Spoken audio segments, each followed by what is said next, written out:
DNA में आज हम सबसे पहले आम आदमी पार्टी के नैतिक आपातकाल का विश्लेषण करेंगे। दिल्ली के महिला और बाल कल्याण मंत्री संदीप कुमार का अश्लील वीडियो सामने आने के बाद कल हमारे बहुत से दर्शकों ने हमें यह लिखा कि हमने इसका विश्लेषण कल रात क्यों नहीं किया। तो आज हम इसका जवाब सबसे पहले देना चाहते हैं। हमें लगा कि डीएनए एक पॉजिटिव प्रोग्राम है और ये एक नकारात्मक खबर थी, इसलिए हमने इसका विश्लेषण कल नहीं किया। हमें ऐसा लगा कि अगर ये खबर अगर आप नहीं भी देखेंगे तो भी इस देश का कुछ नुकसान होने वाला नहीं है, क्योंकि ये खबर देखने के बाद आपका राजनीति के ऊपर से विश्वास और कम हो जाएगा।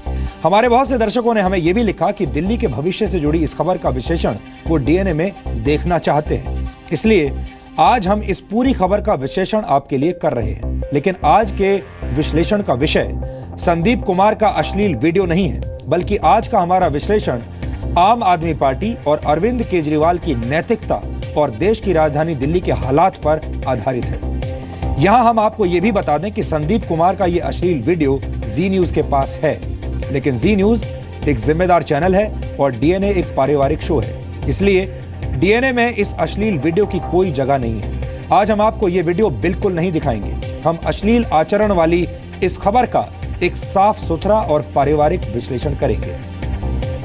आप और हम मिलकर एक परिवार हैं और एक परिवार किसी अश्लील या खराब आचरण वाली खबर का विश्लेषण भी पूरी शालीनता और मर्यादा के साथ कर सकता है। आज दिल्ली के लोगों के मन में यह सवाल है कि वो अरविंद केजरीवाल पर कैसे करें विश्वास। दिल्ली की जनता ऐसे मुख्यमंत्री पर कैसे विश्वास कर सकती है जो एक तरफ तो विपश्यना करता हो, लेकिन दूसरी तरफ एक के बाद एक वो गलत फैसले लेते हो, किसी भी आपराधिक प्रवृत्ति के व्यक्ति को मंत्री बना देते हो और दिल्ली के लिए काम करने की बजाय हर वक्त राजनीतिक युद्ध लड़ने में व्यस्त हो। अरविंद केजरीवाल भ्रष्टाचार के खिलाफ हुई एक मशहूर राजनीतिक क्रांति के बाय प्रोडक्ट है, आप सभी जानते हैं। राजनीति में आने से पहले अरविंद केजरीवाल बहुत बड़े बड़े दावे और बातें करते थे, लेकिन अब उनकी पूरी राजनीतिक विचारधारा ही यू टर्न ले चुकी है। अन्ना हजारे के समय जब उनका आंदोलन चल रहा था, उस वक्त अरविंद केजरीवाल क्या बातें करते थे और आज क्या बातें करते हैं, जिन लोगों ने उस वक्त उन्हें ध्यान से सुना था वो अच्छी तरीके से जान जाएंगे कि आज हम क्या कह रहे हैं। आज सबसे पहले हम आपको अरविंद केजरीवाल का एक पुराना बयान सुनाना चाहते हैं। ये बयान तब का है जब उन्होंने दिल्ली में चुनाव लड़ने का ऐलान किया था और ये दावा किया था कि वो किसी भी व्यक्ति को टिकट देने से पहले उसकी 3 स्तर पर जांच पड़ताल करेंगे। और उस वक्त आपको याद होगा अरविंद केजरीवाल का सबसे बड़ा मुद्दा यह था कि तमाम पॉलिटिकल पार्टियां इस देश में भ्रष्ट और नाकाबिल लोगों को चुनाव लड़वाती हैं, और जब वो राजनीति में आएंगे तो वो इस देश के, इस समाज के सबसे काबिल और सबसे ईमानदार लोगों की टीम बनाएंगे और ऐसे ही ईमानदार लोगों को चुनाव लड़वाएंगे और बाद में यही लोग सरकार चलाएंगे। ऐसा उन्होंने वादा किया था आप सबसे। सबसे पहले आप उनका ये पुराना बयान सुनिए। हम ऐसे किसी आदमी को टिकट नहीं देंगे जिसके ऊपर 3C के चार्जेस हों। 3C, corruption, crime, character. अगर किसी के ऊपर भ्रष्टाचार के आरोप हैं, हम उसको टिकट नहीं देंगे। अगर किसी के ऊपर कैरेक्टर गलत है उसका। आज अरविंद केजरीवाल ये कहकर बच नहीं सकते कि वो नहीं जानते थे कि जिन लोगों को वो चुन रहे हैं दिल्ली की सरकार चलाने के लिए, वो लोग इतने खराब निकलेंगे, वो इन लोगों को पहचान नहीं पाए। लेकिन अब अरविंद केजरीवाल के इन दावों पर ही सवाल उठने शुरू हो गए हैं और इसकी वजह यह है कि करीब 18 महीने के कार्यकाल में ही अरविंद केजरीवाल को अपने 3 मंत्रियों को गंभीर आरोपों के बाद हटाना पड़ा है। अश्लील वीडियो सामने आने के बाद कल दिल्ली के महिला और बाल कल्याण मंत्री संदीप कुमार को हटाना पड़ा। इससे पहले अरविंद केजरीवाल को अक्टूबर 2015 में भ्रष्टाचार के आरोप लगने के बाद अपने पर्यावरण मंत्री असीम अहमद खान को हटाना पड़ा था। जून 2015 में फर्जी डिग्री के आरोपों के बाद केजरीवाल को अपने कानून मंत्री जितेंद्र तोमर को भी हटाना पड़ा था। जितेंद्र तोमर को जेल भी जाना पड़ा था और पूरा देश जानता है कि जितेंद्र तोमर फर्जी डिग्री लिए हुए थे। 14 फरवरी 2015 को अरविंद केजरीवाल के साथ 6 मंत्रियों ने शपथ ली थी और सिर्फ 1.5 साल के वक्त में केजरीवाल को अपने 50% मंत्रियों को हटाना पड़ा है, यानी आधे कैबिनेट को उन्हें हटाना पड़ा।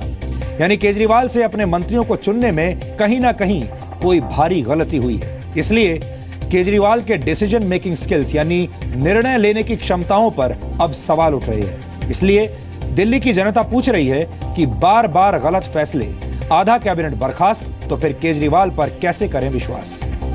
सवाल सिर्फ अरविंद केजरीवाल के दागी मंत्रियों का ही नहीं है, बल्कि उनके 12 विधायक जेल की यात्रा भी कर चुके हैं। इन विधायकों के बारे में हम आपको आगे बताएंगे, लेकिन उससे पहले यहां पर एक विचार आपके सामने रखना चाहते हैं। यह विचार उस भ्रष्टाचार शब्द से जुड़ा हुआ है जिसे सीढ़ी की तरह इस्तेमाल करके अरविंद केजरीवाल राजनीति में आए और उसके बाद दिल्ली के मुख्यमंत्री बन गए। भ्रष्टाचार शब्द आपने अक्सर सुना होगा और भ्रष्टाचार शब्द का बहुत बुरी तरीके से हमारे नेताओं ने दुरुपयोग किया है और उन नेताओं में अरविंद केजरीवाल भी शामिल है। भ्रष्टाचार का शाब्दिक अर्थ होता है अपने आचरण से भ्रष्ट होना, इसलिए नैतिक रूप से भ्रष्ट होना भी भ्रष्टाचार की ही श्रेणी में आता है। केजरीवाल सरकार के पूर्व महिला एवं बाल विकास मंत्री संदीप कुमार का अश्लील वीडियो उनकी नैतिकता पर तो सवाल उठा ही रहा है, लेकिन अब अरविंद केजरीवाल पर भी इस वीडियो को दबाने के आरोप लग रहे हैं। इस वीडियो को सामने लाने वाले विसल ब्लोअर का यह दावा है कि वो केजरीवाल के पास इस वीडियो को लेकर 20 दिन पहले गए थे, यानी केजरीवाल इस वीडियो के बारे में 20 दिन से जानते थे, लेकिन केजरीवाल ने इस वीडियो पर कोई कार्रवाई नहीं की। कल शाम को जब यह वीडियो मीडिया में आ गया, जब लोगों को इसके बारे में पता चल गया, तो इसके बाद अरविंद केजरीवाल ने जल्दबाजी में अपने मंत्री को तुरंत हटाया। इसलिए अब सबसे बड़ा सवाल यह भी है कि क्या अरविंद केजरीवाल ने संदीप कुमार का सच देश की जनता से और खास तौर पर दिल्ली की जनता से छुपाया और झूठ बोला? क्या अरविंद केजरीवाल ने दिल्ली की जनता का विश्वास तोड़ा है?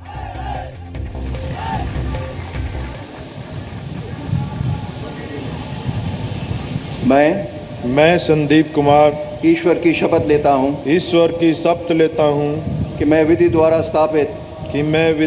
स्थापित भारत के संविधान के प्रति सच्ची श्रद्धा और निष्ठा रखूंगा।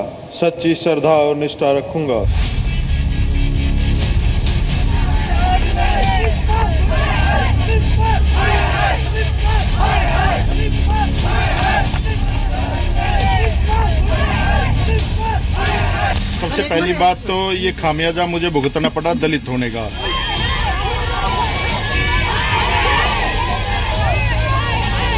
किसी के माथे पे नहीं लिखा कि वो कैसा है।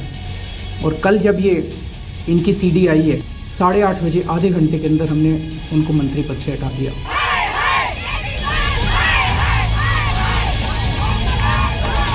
उस व्यक्ति ने मुझे बताया कि ये सीडी अरविंद केजरीवाल को दिखाई गई है, लेकिन इसके ऊपर कार्रवाई नहीं की है। 20 दिन पहले की बात है। लोग कहते हैं मैं शराबी हूं।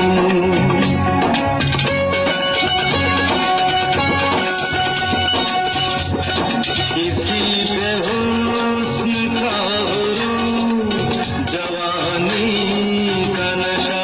एक शादी में नाचते ये वही संदीप कुमार हैं जो कल तक दिल्ली सरकार के महिला और बाल कल्याण मंत्री थे।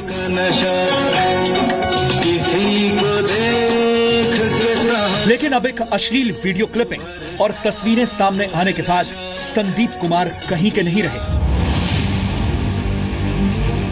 जी न्यूज के पास भी वो अश्लील वीडियो क्लिपिंग मौजूद है, लेकिन एक जिम्मेदार चैनल और डीएनए के पारिवारिक शो होने के नाते हम आपको वो अश्लील वीडियो नहीं दिखा रहे हैं।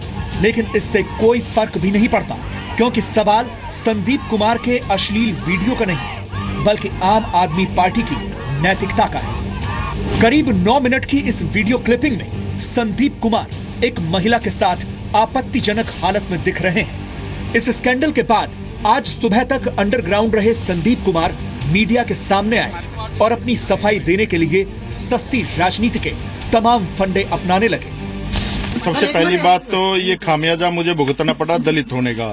ठीक है, मैं गरीब हूँ और दलितों में महादलित हूँ, वाल्मीकि समाज से हूँ, और ये जब से प्रतिमा लगाई है जब से लोगों की आंखों में चुभ रहा हूँ मैं। ठीक है, और ये बिल्कुल जो है ना, मैं इसमें नहीं हूँ और बिल्कुल तथ्यहीन चीज है और ये जांच का विषय है। अपनी सफाई में संदीप कुमार तरह तरह के हास्यास्पद तर्क भी देते रहे। अब वो वीडियो मैंने भी देखा था, उसमें हल्का सा आदमी, मैं यार 150 किलो का आदमी शुरू से ही इतना तगड़ा रहा हूं। कोई कह रहा 2 महीने पहले की, कोई कह रहा 3 महीने पहले की। ये क्या है? कल ये वीडियो क्लिपिंग और तस्वीरें सामने आने के बाद अरविंद केजरीवाल ने संदीप कुमार को अपनी कैबिनेट से हटा दिया था और आज एक वीडियो संदेश के जरिए वो जनता के सामने आए। कल जब ये इनकी सीडी आई है, 8 बजे एक टीवी चैनल ने हमको ये सीडी भेजी, तुरंत हमने देखी, 8:30 बजे आधे घंटे के अंदर हमने उनको मंत्री पद से हटा दिया। ये आम आदमी पार्टी और दूसरी पार्टियों के अंदर फर्क है।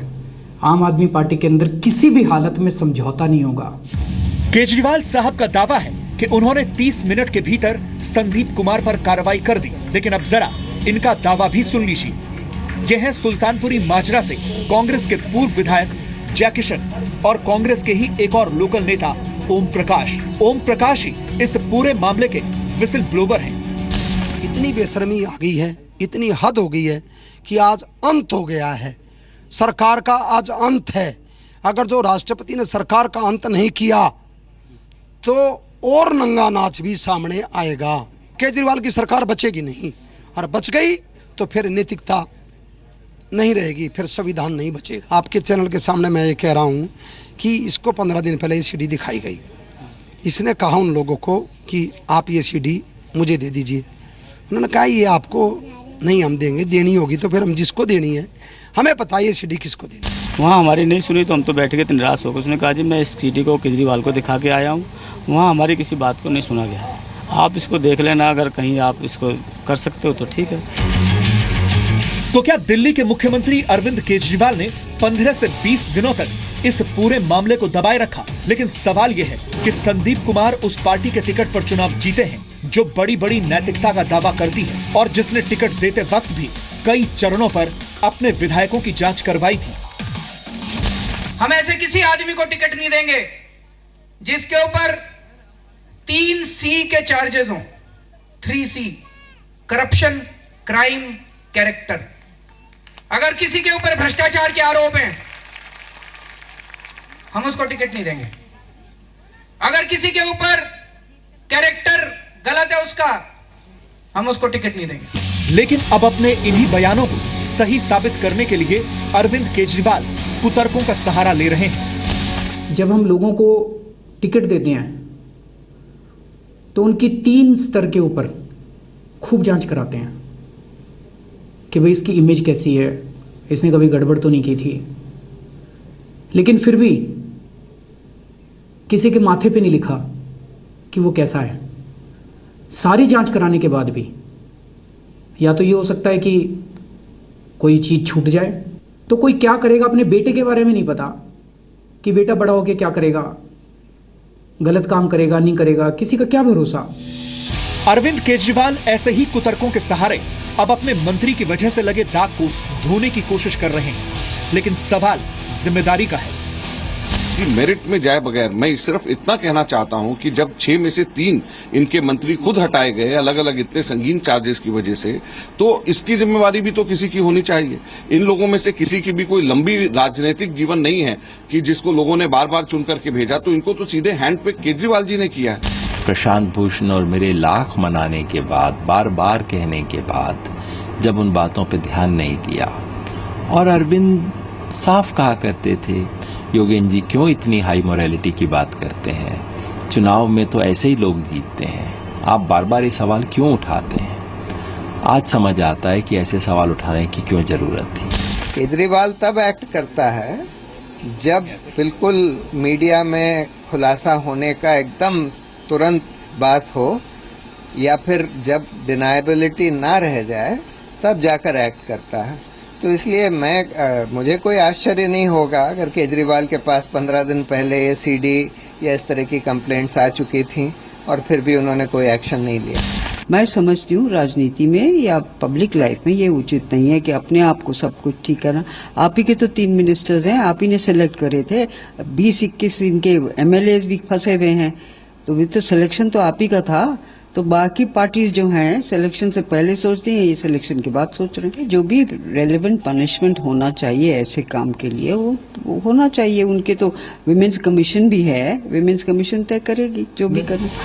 संदीप कुमार और आम आदमी पार्टी के खिलाफ अब विपक्ष ने भी मोर्चा खोल दिया है। बीजेपी के कार्यकर्ताओं ने आज दिल्ली में मुख्यमंत्री अरविंद केजरीवाल के घर के बाहर प्रदर्शन किया।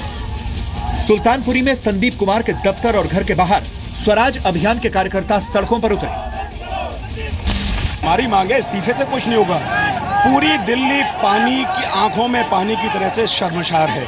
जिस प्रकार के कृत्य, जिस प्रकार की अश्लीलता, जिस प्रकार महिलाओं से व्यभिचार एक मंत्री करते हुए पकड़े गए हैं, और बचा क्या, उनके अंदर जरा सी भी शर्म है तो उनको इस्तीफा देना चाहिए। They claimed arrogantly to become custodians of propriety of Indian politics. They were giving certificate of honesty to all. The entire massive mandate of Delhi is being wasted by the Aam Aadmi Party. पूरी तरह से जिस प्रकार का drama कर रहे हैं वो हम देख रहे हैं।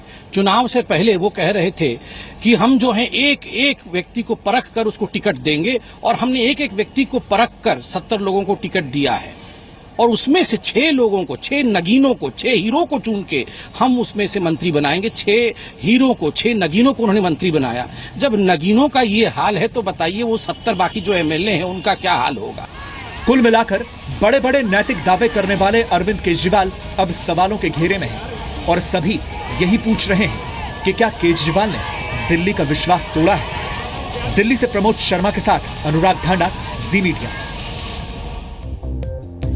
और अब आपको एक बहुत ही खतरनाक ट्रेंड के बारे में बताते हैं, और इस ट्रेंड को आप तभी रोक पाएंगे जब आप खुद जागरूक होंगे। जो अपराधी होता है उसकी कोई जाति नहीं होती, उसका कोई धर्म भी नहीं होता। फिर भी केजरीवाल सरकार के पूर्व मंत्री संदीप कुमार ने आज पकड़े जाने के बाद यह तर्क दिया कि वो दलित हैं, इसलिए उनके साथ ये सब कुछ हो रहा है। यानी उन्होंने कहा कि वो दलित हैं, इसीलिए उनके साथ, उनके खिलाफ ये षड्यंत्र किया गया है और वो एक विक्टिम है। ये खास तरह की प्रवृत्ति है जो आपने इससे पहले भी कई बार देखी होगी, क्योंकि जब अक्सर नेता पकड़े जाते हैं तो उसके बाद वो अपनी जाति या धर्म की दुहाई देने लगते हैं। तमाम अपराधी पकड़े जाने के बाद अक्सर ऐसा ही करते हैं और अपनी जाति या धर्म के नाम पर डिस्काउंट लेने की कोशिश करते हैं, और हम इस तरह के डिस्काउंट के सख्त खिलाफ हैं। जैसा संदीप कुमार ने कहा और हमें बताया कि वो एक दलित हैं। हमारे देश में करीब 22 करोड़ दलित हैं, और हम इन सभी 22 करोड़ दलितों से आज ये पूछना चाहते हैं कि क्या वो संदीप कुमार के साथ हैं? क्या वो इस व्यक्ति के आचरण का समर्थन करते हैं? क्या उन्हें ऐसा लगता है कि संदीप कुमार को दलित होने की कीमत चुकानी पड़ी है? क्या उन्हें ऐसा लगता है कि संदीप कुमार जब ये सब कुछ कर रहे थे ये दलितों के उत्थान के लिए कर रहे थे? और अगर आप ऐसा नहीं सोचते और अगर आप इससे सहमत नहीं हैं, तो फिर इस देश के दलितों को संदीप कुमार का उतना ही विरोध करना चाहिए जितना कि बाकी लोग कर रहे हैं। आज हम पूरे देश के दलितों और अल्पसंख्यकों से एक अपील करना चाहते हैं, और वो ये कि जब भी कोई अपराधी आपकी जाति और धर्म का नाम लेकर उसका दुरुपयोग करता है तो वो ऐसे लोगों का विरोध जरूर करें, क्योंकि हमने अक्सर देखा है सबसे ज्यादा दुरुपयोग दलितों के नाम पर होता है, पिछड़ी जातियों के नाम पर होता है और अल्पसंख्यकों के नाम पर होता है। क्योंकि जो अपराधी होता है वो किसी जाति या धर्म का नहीं होता, लेकिन बचने के लिए वो इस तरह की बातें करता है। हमारे देश का सिस्टम, हमारे देश के नेता, हमारे देश की राजनीति और मीडिया भी अक्सर समाज को अलग अलग धर्मों और जातियों में बांटने का काम करते हैं। आपने अक्सर देखा होगा कि जब किसी की मौत होती है या जब कोई बड़ा विवाद होता है तो मरने वाले या पीड़ित व्यक्ति के डेथ सर्टिफिकेट से पहले उसकी जाति और धर्म का सर्टिफिकेट देखा जाता है। पूरा सिस्टम पहले यह चेक करता है कि जो पीड़ित व्यक्ति है उसकी जाति क्या है, उसका धर्म क्या है, और अगर वो दलित निकल आया या अल्पसंख्यक निकल आया तो उसके बाद राजनीति चमकाई जाती है, और ये देखने के बाद कि जाति क्या है और धर्म क्या है, और जब पीड़ित या मरने वाले की जाति का पता लग जाता है तो फिर हमारे नेता सोचते हैं, ये तय करते हैं कि उन्हें दलितों या अल्पसंख्यकों की स्थिति पर कितनी चिंता व्यक्त करने के लिए कितनी राजनीतिक यात्राएं करनी है या नहीं करनी है, और मीडिया उसके बाद ये तय करता है कि उसे इस खबर पर कितनी बड़ी हेडलाइन बनानी है या फिर छोटी मोटी खबर बनाकर रस्म अदायगी कर देनी है। ये बहुत खतरनाक चलन है और आज हम इसका विरोध करना चाहते हैं। संदीप कुमार ने आज जो कुछ कहा है आज पूरे देश को उसका विरोध करना चाहिए और ऐसा विरोध करना चाहिए ताकि इसके बाद कोई और अपराधी पकड़े जाने के बाद कम से कम अपनी जाति या धर्म की दुहाई देकर बचने की कोशिश ना करे। एक बार फिर से आप देखिए कि संदीप कुमार ने कितनी चालाकी के साथ अपनी जाति का ये कार्ड खेलकर बचने की कोशिश की। ये जो ये सीडी आई है, ये क्या आपको बर्खास्त किया गया है? देखिए, सबसे पहली बात तो ये खामियाजा मुझे भुगतना पड़ा दलित होने का। ठीक है, मैं गरीब हूँ और दलितों में महादलित हूँ, वाल्मीकि समाज से हूँ। और ये जब से प्रतिमा लगाई है, जब से लोगों की आंखों में चुभ रहा हूँ मैं। ठीक है, और ये बिल्कुल जो है ना, मैं इसमें नहीं हूँ और बिल्कुल तथ्यहीन चीज है और ये जांच का विषय है। आप लोग जांच करवाइए इसकी। और इसी प्रवृत्ति को हमें आज से ही रोक देना है। अपने मंत्री की करतूत पर दिल्ली के मुख्यमंत्री ये तर्क दे रहे हैं कि किसी के माथे पर यह नहीं लिखा होता कि वो कैसा आदमी है, लेकिन क्या इस तर्क के सहारे अरविंद केजरीवाल अपनी जिम्मेदारी से बच सकते हैं? और एक बार तो हो सकता है बच सकते हो, लेकिन बार बार क्या अरविंद केजरीवाल ऐसे ही अपनी जिम्मेदारी से बचते रहेंगे? एक मुख्यमंत्री आखिरकार कितने गलत फैसले कर सकता है? और आपने अक्सर यह देखा होगा कि अरविंद केजरीवाल ने अपने आधे कैबिनेट को हटाया है, यानी वो बार बार गलत लोगों पर विश्वास कर रहे हैं, बार बार दिल्ली की जनता के लिए गलत लोगों को पहले टिकट देते हैं और उसके बाद गलत लोगों को अपने मंत्रिमंडल में शामिल करते हैं। और ऐसे ही अगर उनके फैसले लगातार गलत निकलते चले गए तो फिर दिल्ली की जनता उन पर विश्वास क्यों करेगी? सवाल सिर्फ अरविंद केजरीवाल के 3 मंत्रियों का नहीं है, बल्कि उनके 12 विधायक कई गंभीर आरोपों की वजह से जेल की हवा भी खा चुके हैं। आज आपके लिए यह जानना भी जरूरी है, अरविंद केजरीवाल की टीम पर अब एक नजर डालिए और वो कितनी बार गलती कर चुके हैं, ये भी आप देखिए। दिल्ली के नरेला से विधायक शरद चौहान अपनी ही पार्टी की एक महिला कार्यकर्ता को आत्महत्या के लिए उकसाने के केस में गिरफ्तार किए जा चुके हैं और ये केस भी सेक्सुअल हैरेसमेंट का केस था। महरौली के विधायक नरेश यादव को पंजाब पुलिस ने धार्मिक भावनाएं भड़काने के आरोप में गिरफ्तार किया था। आम आदमी पार्टी के ओखला के विधायक अमानतुल्लाह खान एक महिला से धक्का मुक्की करने के आरोप में गिरफ्तार किए जा चुके हैं। देवली के विधायक प्रकाश जरवाल एक महिला से अभद्र व्यवहार करने के आरोप में गिरफ्तार हुए। संगम विहार के विधायक दिनेश मोहनिया भी एक महिला से बदसलूकी के मामले में गिरफ्तार हुए। हरिनगर के विधायक जगदीप सिंह एक वेस्ट मैनेजमेंट कंपनी के मैनेजर से बदसलूकी के मामले में अरेस्ट हुए। विकासपुरी के विधायक महेंद्र यादव पर तो कई गंभीर आरोप लगे, जिनमें दंगे भड़काने और सरकारी कर्मचारी से मारपीट का भी आरोप है। मॉडल टाउन के विधायक अखिलेश त्रिपाठी राइटिंग यानी दंगा फसाद करने के आरोप में गिरफ्तार हुए। यह लिस्ट अभी खत्म नहीं हुई है। लिस्ट में अगला नाम है सोमनाथ भारती का, जो अरविंद केजरीवाल की सरकार में कानून मंत्री भी रह चुके हैं, जो दिल्ली के मालवीय नगर के विधायक भी हैं। सोमनाथ भारती पर उनकी पत्नी ने घरेलू हिंसा और हत्या की कोशिश का आरोप लगाया था। दिल्ली कैंट के विधायक सुरेंद्र सिंह पर नई दिल्ली नगर निगम के एक कर्मचारी के साथ मारपीट का आरोप लगा और बाद में गिरफ्तार भी हुए। कोंडली के विधायक मनोज कुमार धोखाधड़ी और जमीन पर कब्जा करने के आरोप में जेल गए। इसके अलावा जेल जाने वाले विधायकों में पूर्व मंत्री जितेंद्र सिंह तोमर का नाम भी शामिल है, जो फर्जी डिग्री मामले में धोखाधड़ी और आपराधिक साजिश के आरोपों में जेल गए थे।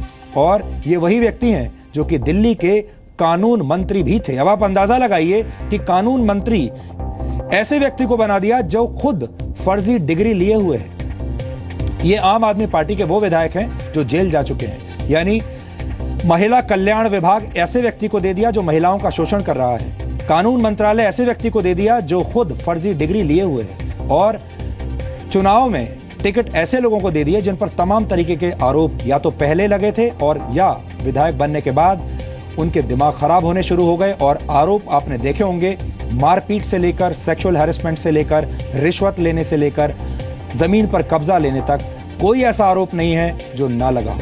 इसके अलावा भी कई और विधायकों पर गंभीर आरोप लगे हैं। तिलक नगर के विधायक जर्नैल सिंह पर एमसीडी के कर्मचारी से मारपीट का आरोप लगा। आम आदमी पार्टी के विधायक अलका लांबा पर एक मानसिक रूप से बीमार युवक को थप्पड़ मारने का आरोप लगा था। 2015 में बुराड़ी से आम आदमी पार्टी के विधायक संजीव झा पर थाने में हंगामा करने के आरोपों में केस दर्ज किया गया। इसके अलावा इसी पार्टी के 21 विधायकों पर ऑफिस ऑफ प्रॉफिट यानी लाभ के पद का केस भी इस वक्त चल रहा है। अब आप सोचिए कि गलती आखिर कितनी बार कर सकता है कोई इंसान। और जैसा हमने आपको अपने विश्लेषण की शुरुआत में ही बताया था, आज हम अरविंद केजरीवाल की नैतिकता और दिल्ली के हालात का विश्लेषण करेंगे। इस बात का भी विश्लेषण करेंगे कि अरविंद केजरीवाल में सही लोगों को चुनने और सही लोगों को मौका देने, सही फैसला करने की क्षमता है भी या नहीं है। पार्टी के विधायकों, मंत्रियों और मुख्यमंत्रियों की नैतिकता का विश्लेषण तो हमने कर लिया, लेकिन अब आपको दिल्ली की हालत दिखानी भी जरूरी है।